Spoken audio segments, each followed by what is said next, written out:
No one enters Blackroot without losing something along the way. A finger, a name, a soul.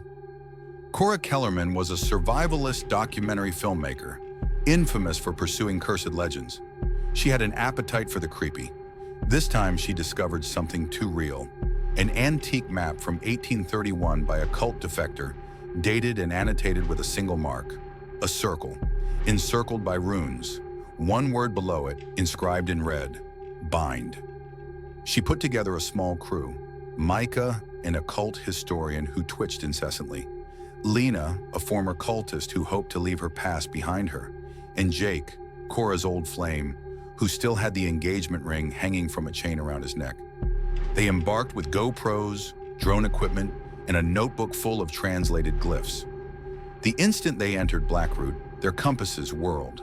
Birds fell quiet, and all the trees had the same symbol etched on their bark, 3 slanted cuts. Nobody said it, but Lena breathed softly. It's marking us.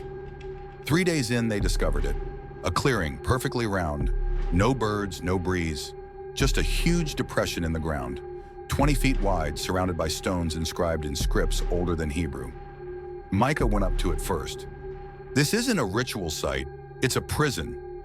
In the middle of the circle, a gnarled, twisted tree stump oozing sap that was identical in color to blood. Under it, bones, thousands, human, animal, unidentifiable. And then the humming started. Low, deep, like a whale's death rattle in the ground. Jake got down on his knees to take a photo of a sigil.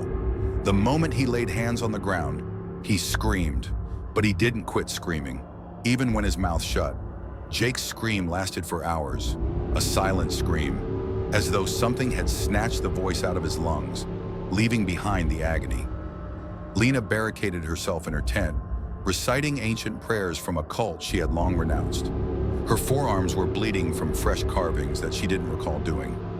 Cora remained recording, because something within her urged her that this was the true story. Micah had translated a verse about the outer stones. To hold the throatless one, we gave it the voice of children, the sight of the blind, the rest of the dead. It rests only when guarded. And that's when the cameras began to roll on their own. Night recording, always aiming back at the stump. Cora dreamed one night that she was buried alive in a ring of corpses, Jake, Lena, and Micah, all whispering without mouths. The clearing was not just a space, it was alive. The earth appeared to beat under their feet like a slow, ill pulse. All trees encircling the binding circle now crooked inward, as though observing, waiting. Cora slept little. When she slept, she had visions of a slimy tongue tracing down her face, wet and sulfurous, yet she would awaken in solitude. Jake was absent, but absent he wasn't. His voice carried through the trees in half-heard whispers, sometimes humming lullabies only Cora would know. But when she'd turn and look, there was nothing but trees. Lena had started scrawling in the ground. Long looping marks, again and again. Her fingers were chapped, nails split, eyes far away. They're hungry, she whispered. They're always hungry. We shouldn't have watched. It saw us watching. Micah had ceased talking completely. He glared at the stump in the center of the circle all day. He held a notebook in his lap but wrote nothing. Until one evening, he finally spoke and said, "It's not just eating on death. It's eating on us still being here, on our fear, on our unraveling." That evening, they discovered the bones reorganized. A new skeleton arranged at the stump's base, in Micah's precise form, right down to his glasses, broken and coated with ash. Micah walked into the woods, knife in hand and humming. They never spotted him again. By dawn, fresh text had materialized on the bark of the stump, not etched, but swelling through the wood itself. Two left, the circle cannot fall silent. Cora wished to escape. Lena pleaded with her not to. It's a trap. The forest doesn't release you. It merely releases you into thinking you are released, until you shatter the circle. Cora didn't mind. She ran until she exhausted herself. She awoke to see a road, a vehicle. A man and he stopped and assisted her in. She wept. "It's behind me. Don't go in there, please, just drive." The man questioned, "Are you alone out here?" "Yes," she replied. The man hesitated. "Strange.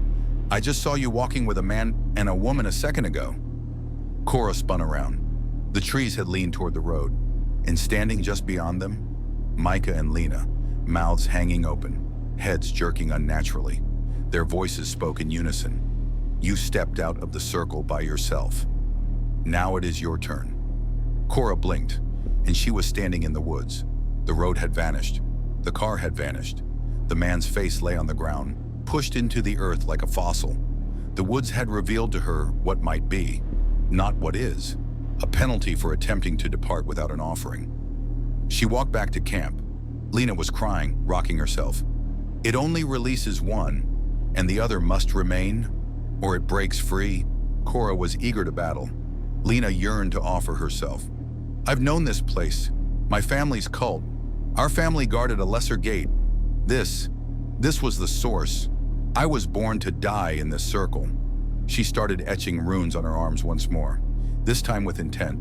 She was muttering in a language that wasn't even her own. Not even she appeared to comprehend it entirely. Cora shouted at her, "There has to be another way!" Lena smiled, blood running from her chin. "No, there isn't, but perhaps you can be the last keeper." She climbed up onto the stump, arms open. The forest howled. From the ground, a form burst forth, taller than any tree. No mouth, no eyes. A horizontal slit along its throat, lined with teeth, and within, whispers. All voices that it had ever consumed. It hovered over Lena, paused, and just spoke in Micah's voice. "You are not the meal. You are the bait." It landed on Cora. Lena screamed. She pleaded, herself again offered. But the demon had decided. Cora's body rose into the air, twisting, ears bleeding. Then it ceased. She fell to the ground, gasping, eyes darkened, shaking, but she was still alive. The demon receded, melting back into the stump. Incised on Lena's chest, now dead, was a saying in dead tongue. Cora would later decipher it. The hunger sleeps, but only under new eyes. The forest remained silent. Cora sat next to Lena's corpse, gazing into the stump for days on end. No whisper, no wind. Only one thing left, a circle of bones surrounding the stump, all centered inward. She realized now, the creature did not desire death. It desired attention. It desired to be observed.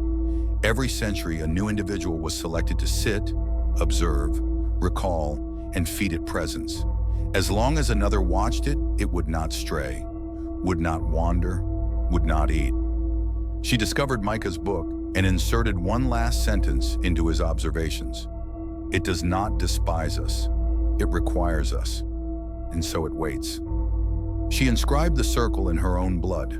She sat on the stump and started whispering names, her own recollections one by one, to keep the demon satiated. Years went by, or possibly hours. Her eyes went blank, her lips parched up, but she never blinked.